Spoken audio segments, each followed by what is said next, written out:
Good morning and welcome again to another beautiful morning with the Potter.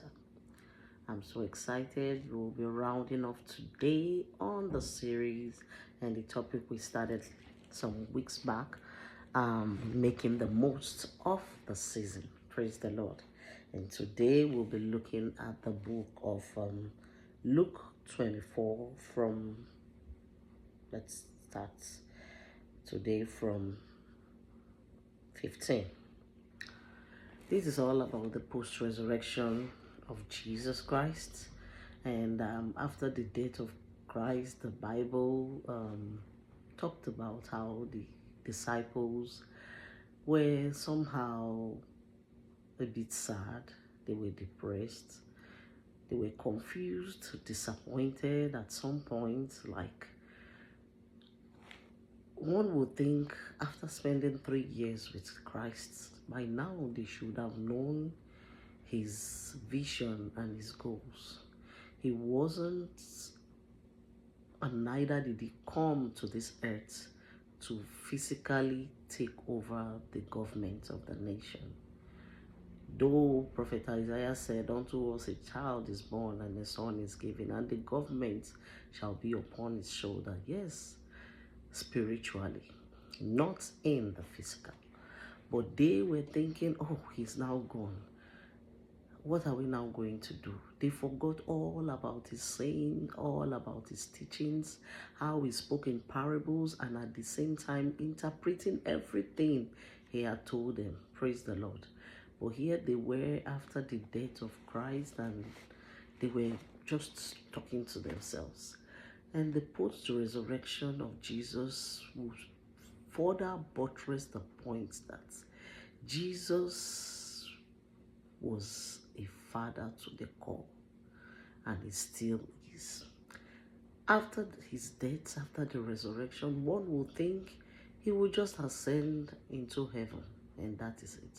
But for 40 days and 40 nights, oh my goodness, he was still walking the planet Earth, still trying to touch the wounded souls, making the oppressed to have hope again, the confused disciples, the scattered ones, still teaching them, even though one would think, oh, he has taken care of them enough. At least by this time, they should have been able to, like after his death, just understood and know what to do.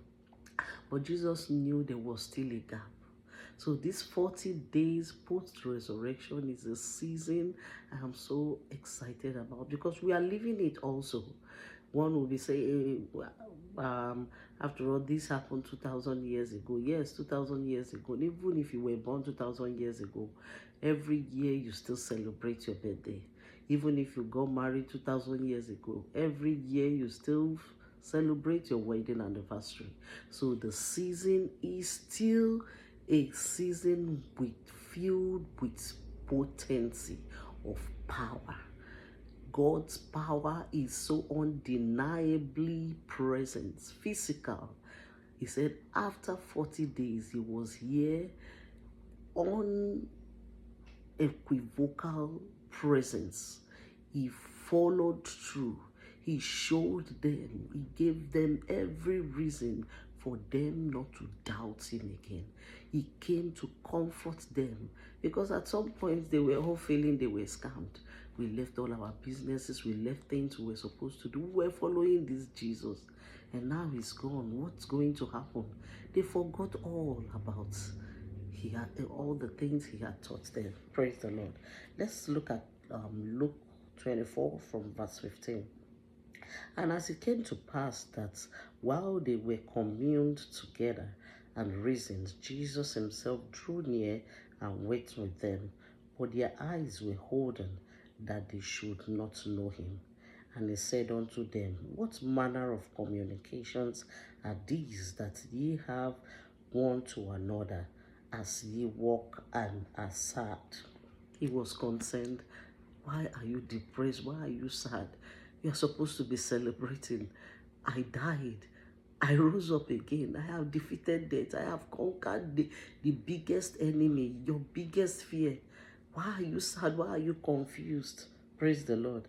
And the one of them, whose name was Sleopa, pass, answering said unto him, Art thou only a stranger in Jerusalem, and hast not known the things which are come to pass there in these days? And he said unto them, What thing? And they said unto him, Concerning Jesus of Nazareth, which was a prophet, mighty in deeds and words before God and all the people, and how the chief priests and our rulers delivered him to the condemnation of death and have crucified him. They were telling Jesus about Jesus. They could not even recognize, even as at that time, because they were so filled with grief. They were so filled with sadness, pain, confusion, disappointments. Can you imagine for 3 years for you to leave everything and be following somebody, and now the person all of a sudden is gone? Hope lost, confused. Where do I start from? Do I go back to my business? And what will people say? Or should I still hold on to the conviction that he's coming back to still take? They were all there with so much of, they could not take the most of the season. Thank God for Jesus. He's such a father. He knew something was still not right. He knew there was a gap. He had to come back again. After all the ill treatment he experienced in his 33 years on earth. But he said, no, I will not just depart like this. I need to still put some finishing touches. I need to still dot some I's and cross some T's. Let me go back.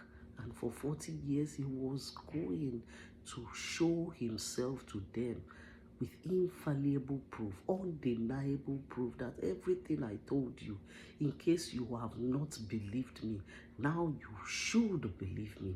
Tarry here, get power, because you will need that power to go all over the nations of the earth. Praise the Lord. You can imagine, so we children of even this generation, one would think, you were born into a Christian home. All your life you have been taught the faithfulness of God. All your life you have been taught the Bible. But the season of the resurrection of Christ is a season where everyone needs to be tapping in every year. That season is as potent as it was 2,000 years ago and even now. Praise the Lord.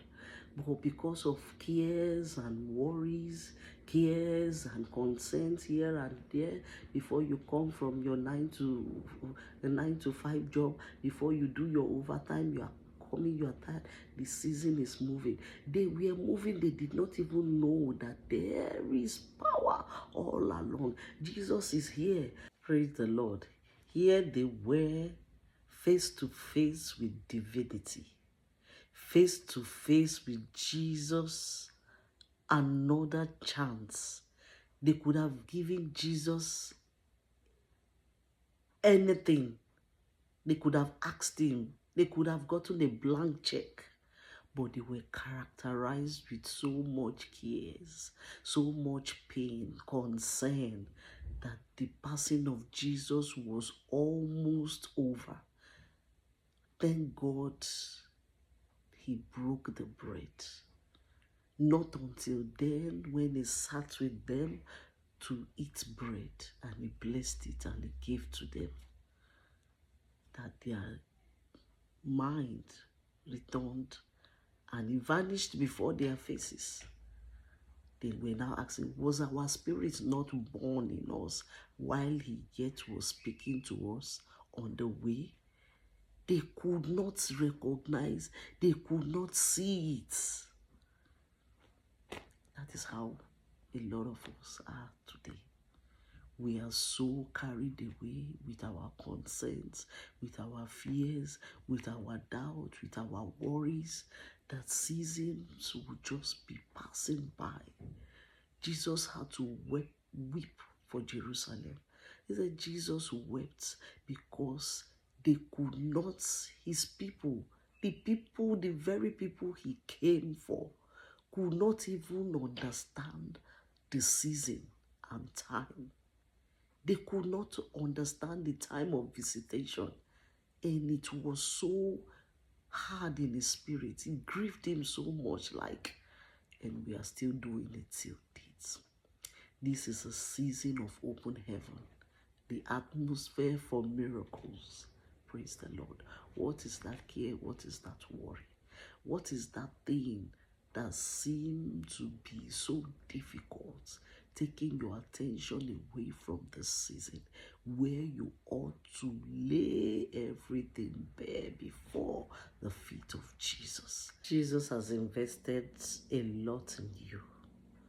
It is time for you to quit doubting like Thomas.